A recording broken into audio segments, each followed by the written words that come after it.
The Battle of Corregidor, fought May 5–6, 1942, was the culmination of the Japanese campaign for the conquest of the Commonwealth of the Philippines during World War II. The fall of Bataan on April 9, 1942 ended all organized opposition by the U.S. Army forces far east to the invading Japanese forces on Luzon in the northern Philippines. The island bastion of Corregidor, with its network of tunnels and formidable array of defensive armament, along with the fortifications across the entrance to Manila Bay, was the remaining obstacle to the 14th Japanese Imperial Army of Lieutenant General Masahiro Oma. The Japanese had to take Corregidor. As long as the island remained in American hands, they would be denied the use of Manila Bay, the finest natural harbor in the Far East. The U.S. Army recaptured the island in 1945. Background: Gibraltar of the East. Corregidor, officially named Fort Mills, was the largest of 4 fortified islands protecting the mouth of Manila Bay from attack, and was fortified prior to World War I with powerful coastal artillery. At 3.5 miles long and 1.5 miles across at its head, the tadpole-shaped island lay 2 miles from Bataan. Its widest but elevated area, known as topside, contained most of its 56 coastal artillery pieces and installations. Middle side was a small plateau containing more battery positions as well as barracks. Bottom side was the low ground where a dock area and the civilian town of San Jose was located. American servicemen alternately dubbed it the Rock or the Gibraltar of the East, in reference to the peninsular fortress that guards the main entrance to the Mediterranean Sea between Europe and Africa. The tunnel system under Malinta Hill was the most extensive construction on Corregidor. It consisted of a main east-west passage 826 feet long with a 24 feet diameter and had 25 lateral passages, each about 400 feet long, branching out at regular intervals from each side of the main passage. A separate system of tunnels north of this main tunnel housed the underground hospital. It had its own 12 laterals and space for 1,000 beds.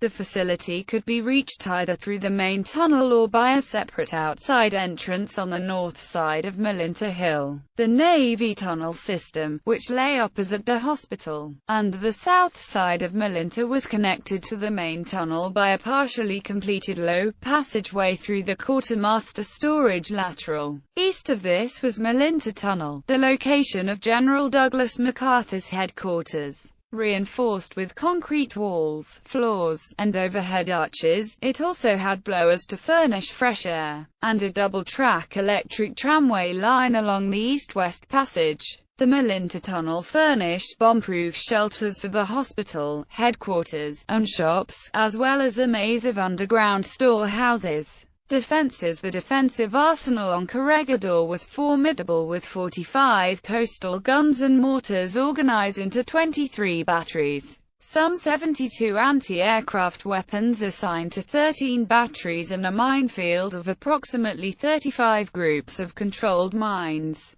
The two 12-inch guns of batteries Smith and Hearn, with a horizontal range of 29,000 yards and all-around traverse, were the longest range of all the island's artillery. Caballo Island, with Fort Hughes, just south of Corregidor, was the next largest in size. At about 160 acres, the island rose abruptly from the bay to a height of 380 feet on its western side. Commander Francis J. Bridget was in charge of its beach defenses with a total of 800 men, of whom 93 were Marines and 443 belonged to the Navy. By the end of April 1942, coastal artillery numbered some 13 assorted pieces, with its anti-aircraft defenses tied in with those of Corregidor. Fort Drum, which lay about 4 miles south of Fort Hughes, was the most unusual of the harbor defenses. Military engineers had cut away the entire top of El Fraile Island down to the waterline and used the island as a foundation to build a reinforced, concrete battleship.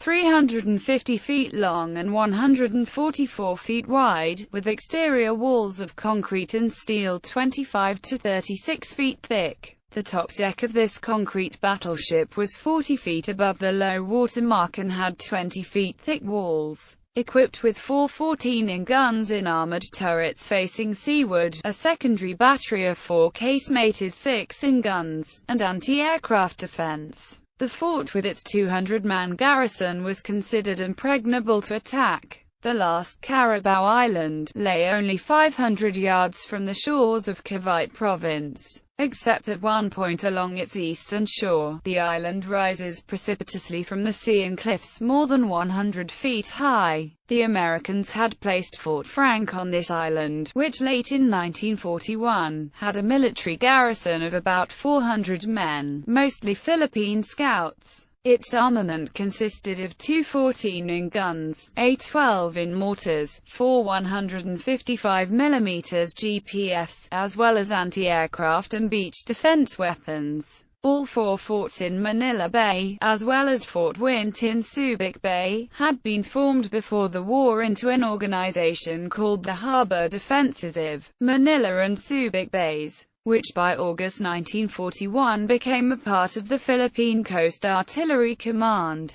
Both were under Major General George F. Moore, who also commanded the Corregidor garrison. The 5,700 men of the Harbor Defense Force were assigned to 4 Coast Artillery regiments: the 59th, 60th, 91st, and 92nd CA, plus headquarters and service troops. About 500 Philippine Army soldiers in training were organized into the 1st and 2nd Coast Artillery regiments, but operated under the control of the 2 PS regiments. Gen. Moore organized the force into 4 commands to exercise tactical control: seaward defense, and north and south channels defense, under Colonel Paul D. Bunker, anti-aircraft and air warning defenses under Col. Theodore M. Chase, and inshore patrol under Captain Kenneth M. Hofill of the U.S. Navy's 16th Naval District. After their evacuation from Olongapo and Zambales, close to Subic Naval Base on December 26, the 4th Marine Regiment, under the command of Col. Samuel L. Howard, became the primary fighting unit on the island. Corregidor's garrison received the largest group of reinforcements right after the fall of Bataan, with some 72 officers and 1,173 enlisted men from more than 50 different units were integrated and assigned to the 4th Marine Regiment. Few of the reinforcements were trained or equipped for ground combat. By April 30, 1942, the 4th Marines actually numbered 229 officers and 3,770 men, of whom only 1,500 were members of the Corps. Siege on December 29, 1941. The defenders got their first taste of aerial bombardment on Corregidor. The attack lasted for 2 hours as the Japanese destroyed or damaged the hospital, topside and bottom-side barracks, the Navy fuel depot and the officers' club. 3 days later, the island garrison was bombed for more than 3 hours. Periodic bombing continued over the next 4 days, but with only 2 more raids for the rest of January. The defenders had a chance to improve their positions considerably. To the amusement of the beach defenders on Corregidor, the Japanese dropped only propaganda leaflets on January 29.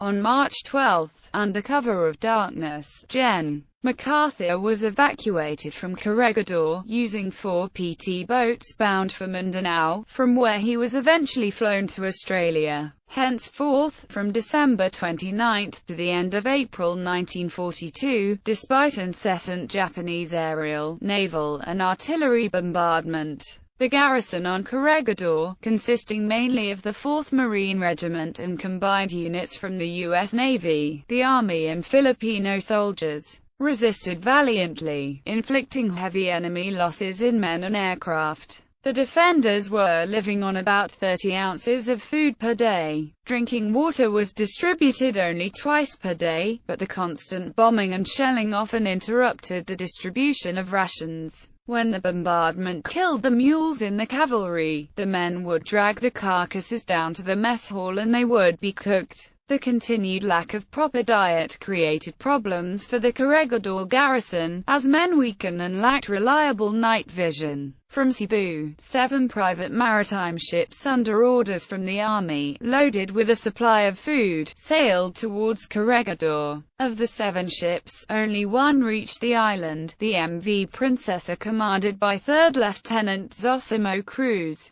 Japanese bombing and shelling continued with unrelenting ferocity. Japanese aircraft flew 614 missions, dropping 1,701 bombs totaling some 365 tons of explosive. Joining the aerial bombardment were 9 240mm howitzers, 34 149mm howitzers, and 32 other artillery pieces, which pounded Corregidor day and night. It was estimated that on May 4 alone, more than 16,000 shells hit Corregidor. As of about April 15, 1942, the combined strength of the 4 fortified islands, including U.S. Army, Philippine Scouts, Philippine Army, U.S. Marine Corps, U.S. Navy, Philippine Navy, and civilians, totaled about 14,728. From April 28, a concentrated aerial bombardment by the 22nd Air Brigade of Maj. Gen. Kazan Makami, supported by ground artillery on Bataan from May 1 to 5, preceded landing operations. Japanese propaganda to its home population repeatedly declared in this period that Corregidor was about to fall, followed by weeks of silence as the fall did not ensue. Imperial General Headquarters finally declared that the resistance was becoming a serious embarrassment. Fall on May 5, Japanese forces led by Maj.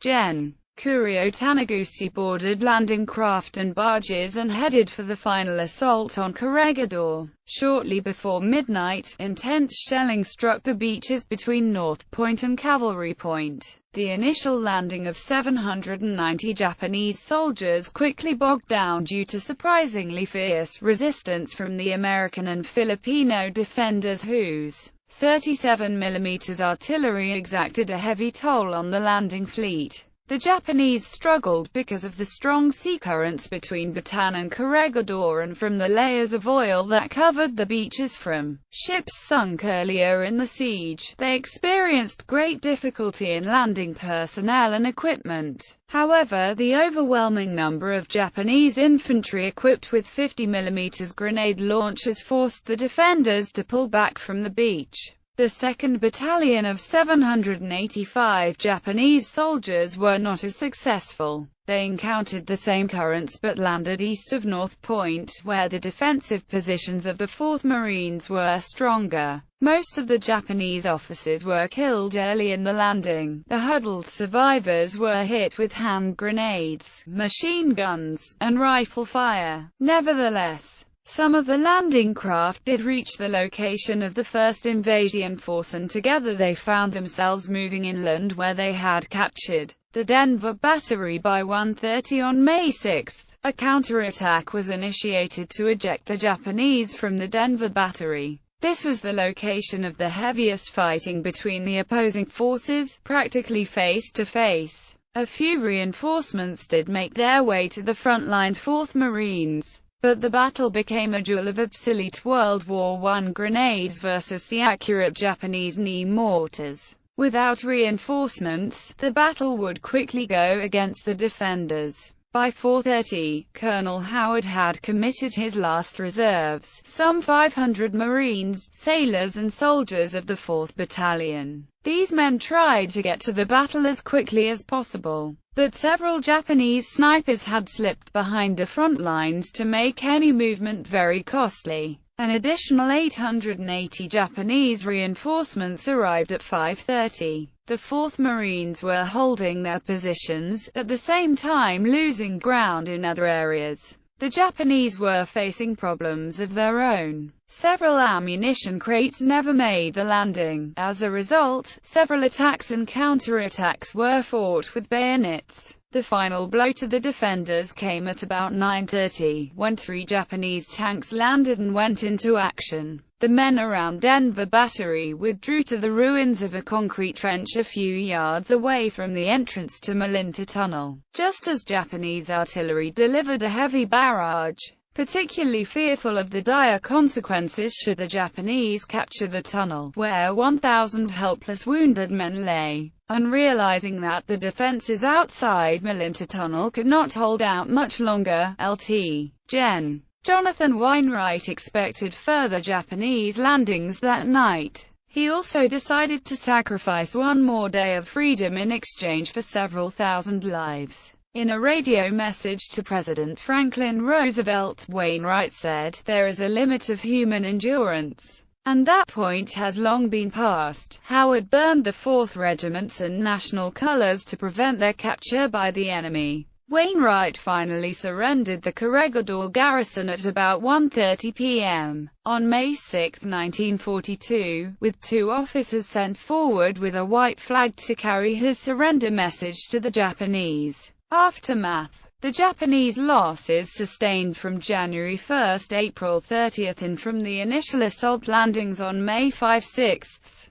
resulted in losses of about 900 dead and 1,200 wounded, while the defenders suffered 800 dead and 1,000 wounded. Corregidor's defeat marked the fall of the Philippines and Asia, but Imperial Japan's timetable for the conquest of Australia and the rest of the Pacific was severely upset. Its advance was ultimately checked at the Battle for New Guinea, and at Guadalcanal, the turning point in the Pacific War. About 4,000 of the 11,000 American and Filipino prisoners of war from Corregidor were marched through the streets of Manila to incarceration at Fort Santiago and Bilibid Prison. Criminal detention centers turned POW camps. U.S. Army and Navy nurses continued to work on Corregidor for several weeks, and were then sent to Santo Tomas. The rest were sent off in trains to various Japanese prison camps. General Wainwright was incarcerated in Manchuria. Over the course of the war, thousands were shipped to the Japanese home islands as slave labor. Some were eventually freed at the raid at Cabanatuan and during the battle for Manila's liberation. While most of the Allied forces on Corregidor surrendered, many individuals continued fighting as guerrillas. General Masahiro Omath, who conquered the Philippines in 5 months instead of the projected 2, ended up being relieved of his command. Historical Commemoration. An unnamed Marine from the 4th Marine Regiment wrote the following lyrics to the tune of the Marines' hymn, just before going into battle in Corregidor. The author of the Corregidor hymn was captured by the Japanese in the battle and was never seen again. First to jump for holes and tunnels and to keep our skivvies clean, we are proud to claim the title of Corregidor's Marines. Our drawers unfurled to every breeze from dawn to setting sun. We have jumped into every hole and ditch, and for us the fighting was fun. We have plenty of guns and ammunition, but not cigars and cigarettes. At the last we may smoking leaves wrapped in Nipponese propaganda leaflets.